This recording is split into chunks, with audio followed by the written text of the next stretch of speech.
अस्सलाम वालेकुम, क्या हाल चाल हैं आप सबके। आई होप कि आप सब खैर खैरियत से होंगे। मैं बहुत टाइम के बाद आई हूँ, इसलिए मैं आपको पूरी वीडियो में बताती हूँ आखिर मैं क्यों इतने दिनों के बाद वीडियो बना रही हूँ और अपलोड कर रही हूँ। ये तो मैं यहाँ पर गई थी सैलून में, मैं चाही थी पेडिक्योर करवा लूँ कोई अच्छा सा, तो पेडिक्योर करवाने गई थी बहुत अरसे के बाद। और ये मैंने वो आउटफिट आपसे जो एक दफ़ा शेयर किया था ना, मैंने शाइन से लिया था, ये मैं आपको दिखा रही हूँ कि मैंने पहना है तो अच्छी फ़िटिंग आई है इसकी। एक्सेस लिया था मैंने, और ये आगे से ऊपर से ये पीसेस की एक शॉल है, ये मैंने डाल ली है इस तरीके से। तो यहाँ पर बाहर आने जाने में ऐसा है कि हम इसके ऊपर मैं शूज़ चढ़ा लूँगी और जैकेट और फिर चल जाऊँगी, क्योंकि यहाँ अभी तक काफ़ी मतलब इतना ठंडा मौसम है कि आप बगैर जैकेट के बाहर नहीं जा सकते। तो ये देखिए इसकी फ़िटिंग कितनी अच्छी आई थी, बहुत अच्छा लग रहा था, सूट कर रहा था यहाँ बाहर बाहर पहनने के लिए। और ऐसे हल्का सा नेकलेस के साथ ना ये काफ़ी अच्छा मैच हो रहा था। मगर इस तरह का था कि घर में भी आप पहन सकते हैं और आप बाहर जाएँ ड्राइव वगैरह करें तो उसके लिए भी अप्रोप्रिएट था। तो ये एक क्लिप था मैंने बनाया था बहुत तो नहीं, मतलब 3-4 हफ़्ते पहले, तो मैंने सोचा मैं आपसे शेयर करूँ। फ़िटिंग इसकी बहुत अच्छी थी, मुझे बहुत पसंद आया। मटीरियल भी अच्छा है, 2-3 दफ़ा वॉश किया है और मटीरियल में कोई ऐसी बात नहीं है कि दोबारा परचेज़ ना किया जाए। तो इस तरह के पीसेस और मैं लूँगी ताकि मैं इस तरह के डेली यूज़ में ये रख सकूँ। पहले तो ये मसला था कि मेरे पास पाकिस्तान के कपड़े बिल्कुल ख़त्म हो गए थे और मेरी चॉइस थोड़ी सी डिफरेंट है। पाकिस्तान में जो हल्के हल्के कलर्स पसंद करते हैं, मैं इस तरह के कपड़े नहीं पहनती, मैं ज़्यादातर डार्क कलर्स के, क्योंकि यहाँ मैं कलर्स को बहुत ज़्यादा मिस करती हूँ। तो इस तरह के कलर्स में पहनना चाहती हूँ, क्योंकि यहाँ पे आप देख लें ग्रे, ब्लैक, वाइट और बेज कलर या स्किन कलर, इस तरह के कपड़े मिलते हैं। अच्छा, ये इमरजेंसी में हम गए थे अपना पाकिस्तान का नहीं बल्कि अपना पासपोर्ट बनवाने के लिए यहाँ स्विस एम्बेसी में। और स्विस पासपोर्ट जहाँ पे बनते हैं आराव में, वहाँ पर हम गए, मैं और मेरी छोटी बेटी। इसके स्कूल का फ्री किया हमने और मुझे जाना पड़ा क्योंकि मुझे इमरजेंसी में पाकिस्तान ट्रैवल करना पड़ गया। इसी वजह से मैं बहुत दिन से कोई वीडियो नहीं डाल सकी, क्योंकि मेरी अम्मी की तबीयत कुछ ठीक नहीं थी और वो बहुत मुझे याद कर रही थी। और मैं भी 6 साल से पाकिस्तान नहीं गई थी, जब से छोटी बेटी पैदा हुई मेरा एक भी चक्कर नहीं लगा था। तो हम लोग पासपोर्ट बनाने गए थे क्योंकि इसका पासपोर्ट एक्सपायर हो गया था। अच्छा, ये मैंने एक टेबल लिया है जो कि कॉफ़ी टेबल है सोफ़े के सामने लगाने के लिए।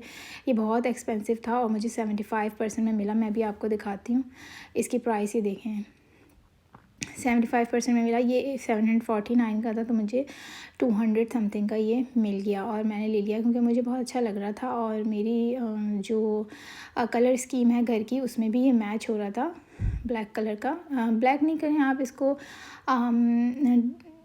मैट मैट भी नहीं, आप इसको ब्लैक की ही डायरेक्शन में गए, मगर ये बिल्कुल ब्लैक नहीं होता, आंट्रासीट इसको यहाँ पे इसका नाम होता है। अच्छा, उसके बाद मैं चली गई थी अपने हेयर सैलून में। और ये मैं जो है, वैसे तो मैंने यहाँ से कभी भी बाल डाई नहीं कराया, हमेशा खुद करती हूँ, मगर ये एक सैलून था जहाँ जो बहुत अच्छा है, फ़ेमस है। और यहाँ पर जो है इन्होंने डील निकाली थी क्योंकि इनको 5 साल मुकम्मल हो गए थे, इसलिए इन्होंने कुछ परसेंटेज दिया था। मेरे घर से काफ़ी दूर था, मगर हस्बैंड मुझे ले गए थे। द मोस्ट ब्यूटीज़ का नाम है इस सैलून का, और मैं बहुत सेटिस्फाई, फ़र्स्ट टाइम मैंने यहाँ से अपने बाल जो हैं डाई करवाएं। और ये मैं इस वक्त बैठी हूँ, वॉश हो रहे हैं मेरे बाल। पहले मेरा कट डाउन हुआ था, जिस तरीके से आपका जो कलर होता है ना, क्योंकि मेरे बालों का शेड जो है ना रेड था, तो उसको हटाने के चक्कर में काफ़ी टाइम लग गया मुझे, तकरीबन 5 से 6 घंटे सैलून में लगे। और देखें ये कलर आया मेरे बालों का, मुझे बहुत पसंद आया, मुझ में मैच भी बहुत कर रहा है, सूट भी बहुत कर रहा है। और गर्मियों की वजह से जो है ना, ये कलर बहुत अच्छा लग रहा है मेरे पर। तो ये मैंने कलर करवाया अपने बालों में और कटिंग भी ली मैंने फिर यहाँ से, और हेयर स्टाइलिंग भी करवाई थी। वो इंशाल्लाह मैं कभी आपको पिक्चर दिखाऊंगी उसकी। और ये है जी मेरी ट्रैवलिंग की छोटी छोटी सी वीडियो। सॉरी कि मैं कुछ ख़ास व्लॉगिंग नहीं कर सकी, कुछ ख़ास वीडियोस नहीं बना सकी, इसलिए कि मैं परेशान थी। सबसे पहली परेशानी तो ये थी कि पहली दफ़ा ज़िंदगी में 2 बड़े बच्चों को छोड़ के, हालांकि बड़े हैं फिर भी पहली दफ़ा छोड़ के उनको मैं अकेली ट्रैवल कर रही थी। और दूसरी परेशानी की बात ये थी कि मैं बिल्कुल ही नई जगह से, मेरे लिए तो नया था, क्योंकि जब मैं इस्तांबुल गई थी उस वक्त मेरा बेटा था शायद और बेटी थी। बेटी बहुत छोटी थी उस वक्त ना, जो सेकंड नंबर वाली है, तो मैं पीछे पीछे हस्बैंड के चल रही थी, वो आगे आगे चल रहे थे, तो मुझे इतना कुछ करना नहीं पड़ा। अब ये मेरे लिए फ़र्स्ट टाइम ऐसा एक्सपीरियंस था कि मैं अकेली ट्रैवल कर रही थी छोटी वाली बेटी के साथ, और इस्तांबुल से जा रही थी वाया। हमेशा मैं अकेले ही पाकिस्तान गई हूँ बच्चों के साथ, मगर मैं जो है दुबई से या कतर से गई हूँ। ये मेरा पहला एक्सपीरियंस था अकेले इस्तांबुल से जाना। तो और 6 साल के बाद तो थोड़ा सा मुझे परेशानी हो रही थी, थोड़ा सा नर्वस भी थी, और अम्मी की वजह से भी परेशान थी थोड़ा।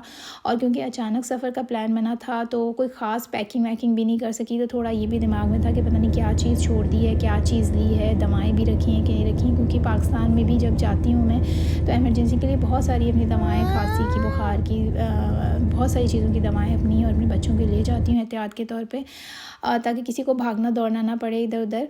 तो ये देखें, ये इस वक्त जो है मेरा जहाज़ सो इसके ऊपर है। इसके बाद मैंने लैंड किया था इस्तांबुल में। इस्तांबुल में मैंने 2.5 आवर्स जो स्टे किया था, अपना गेट वगैरह ढूंढा, थोड़ा इधर उधर घूमी, बेटी को कुछ एक आध चीज़ खाने की दिलाई, क्योंकि वो इस सफ़र में जो है बीच में जिस वक्त खाना आया वो सो गई थी। फिर उसके बाद जो है फिर मेरी फ़्लाइट थी, वो रात के वक्त थी, मैं उतरी भी रात के वक्त और वापस आई भी रात के वक्त हूँ। तो इस तरीके से समझ लें आप, मेरा ईद का जो है बिल्कुल एक ही दिन मुझे वहाँ नसीब हुआ। मुझे ऐसा लग रहा था फ्राइडे को ईद होगी तो मेरे 2 दिन हो जाएंगे ईद के, मगर मुझे एक ही दिन मिला ईद का। और मेरे साथ इस बार इतनी बदनसीबी हुई पाकिस्तान जाके, मैं कभी भी बीमार नहीं होती, और पाकिस्तान जाके मैं इस बार बीमार भी बहुत ज़्यादा हो गई। मुझे थ्रोट इन्फेक्शन हो गया, फ़ीवर हो गया, फिर मुझे वॉमिट, बहुत दिन तक वॉमिट की सी फीलिंग रही। और आपको पता है वहाँ पर रमज़ानों में जिस तरह हमारा यहाँ रूटीन होता है, सुबह सुबह ही हम लोग उठ जाते हैं, ज़्यादा देर सोते नहीं। वहाँ पर 2-3 बजे तक लोग सोते हैं, फिर बाज़ार भी आराम से खुल रहे हैं और रात गए तक खुलते हैं, फिर भाई की तरावी का भी टाइम हो जाता है। तो मेरा कुछ बाज़ार जाना भी ज़्यादा नहीं बन सका। मैं 2 या 3 दफ़ा मैक्सिमम बाज़ार गई होंगी, और मैंने जो भी ज़रूरी चीज़ें थी, जो मुझे बच्चों ने लिस्ट वगैरह दे दी थी चलते वक्त, वो मैंने ली। ये इस वक्त जो है इस्तांबुल के ऊपर है मेरा जहाज़, और मेरा नहीं बल्कि हमारा जहाज़। तो मैंने बहुत जल्दी में थोड़ी बहुत शॉपिंग की। एक बार मैं मॉल लकी वन, ये रहा लकी वन मॉल जी, मैं यहाँ गई थी, और यहाँ से कुछ एक्सचेंज भी करवाने थे पैसे, क्योंकि मैंने बताया ना मैं बहुत इमरजेंसी में चली थी, तो मैं पैसे बैंक के थ्रू भी नहीं भेज सकी। मैंने सोचा मैं जाके और एक्सचेंज करा लूँगी। ये मेरा शहर कराची प्यारा सा माशाल्लाह, मगर इस बार मुझे जाके वहाँ बहुत दुख हुआ। बहुत गंदगी, बहुत एटमॉस्फेयर वहाँ का चेंज हो चुका है, हवा में बहुत ज़्यादा पोल्यूशन है। और बस अल्लाह ताला रहम करे और हमारे मुल्क को फिर से बहुत अच्छा कर दे। ये कुछ खाने पीने की चीज़ें हैं जो एक आध दिन मैंने मंगवा ली थी, या मैं चली गई थी खाने के लिए। अदरवाइज़ मैं वहाँ पे जो अपने खाने मिस करती हूँ ना यहाँ पे, वो मैं वहाँ नहीं खा सकी इस बार। ये हम मंदी खाने भी चले गए थे, भाई ले गए थे मेरे। और फिर उसके बाद हम लोग एक दफ़ा लकी वन मॉल और चले गए थे बच्चों को वहाँ पे झूले वगैरह, क्योंकि मेरी बहन के भी 2 बच्चे हैं माशाल्लाह, भाई के भी हैं, और मेरी भी एक बेटी थी, और वो सब एक ही साइज़ के थे। ये है नबीलास, यहाँ पे मैं चांद रात को गई थी। अच्छा, आगे पीछे भी मैंने कुछ क्लिप्स कर दिए हैं, क्योंकि मैं कुछ प्रॉपर बना नहीं सकी ना वीडियोस। और अब मैं आपको दिखाऊंगी मेरी वो फेवरेट सब्ज़ी जो मैं बहुत ज़्यादा यहाँ मिस करती हूँ, लेकिन मैंने इस बार वहाँ जाके खाई, अम्मी ने बना के दी थी मुझे। और ये है तुरई, लौकी, और मेरी फेवरेट टिंडे वगैरह, और ये सामान जो उस वक्त अफ्तार वगैरह का मिल रहा था। और ये वंडरलैंड है जो मैंने आपको बताया। मैं अपनी बेटी और भाई और बहन के बच्चों के साथ यहाँ गई। वैसे तो मेरा कोई इतना बड़ा ख़ानदान पाकिस्तान में है नहीं। एक चाचा हैं और भाई हैं बस, और कोई ज़्यादा नहीं है। मतलब बहन के ससुराल वाले हो गए या भाई के ससुराल वाले हो गए, ये कुछ लोग हैं। और फ्रेंड्स हैं मेरी बहुत सारी पाकिस्तान की, और मेरी एक बहुत प्यारी सी एक फ्रेंड है। मगर अफ़सोस की बात यह है कि मैं किसी से भी नहीं मिल सकी इस बार, क्योंकि मेरी कुछ दिन तबीयत ख़राब रही। उसके बाद फिर जो है मैं बहुत दिन तक लो फ़ील करती रही अपने आप को। फिर रमज़ान थे, रोज़े थे, उनकी अपनी भी मसरूफ़ियत होती हैं, उनकी ईद की शॉपिंग भी होती है। तो इसमें इतनी तेज़ी से टाइम गुज़रा ना कि मैं बहुत सारे लोगों से मिल नहीं सकी, और मैं उन सब से अपनी इस वीडियो में माज़रत कर रही हूँ। इंशाल्लाह अल्लाह ताला ने मौका दिया तो फिर से पाकिस्तान आऊँगी, और फिर से इंशाल्लाह सबसे मिल के जाऊँगी जिस तरीके से पहले मिल के जाती थी। यहाँ पे हम लोग अगेन वापस साथ हो गए हैं, मेरे तीनों बच्चे और मैं और हस्बैंड।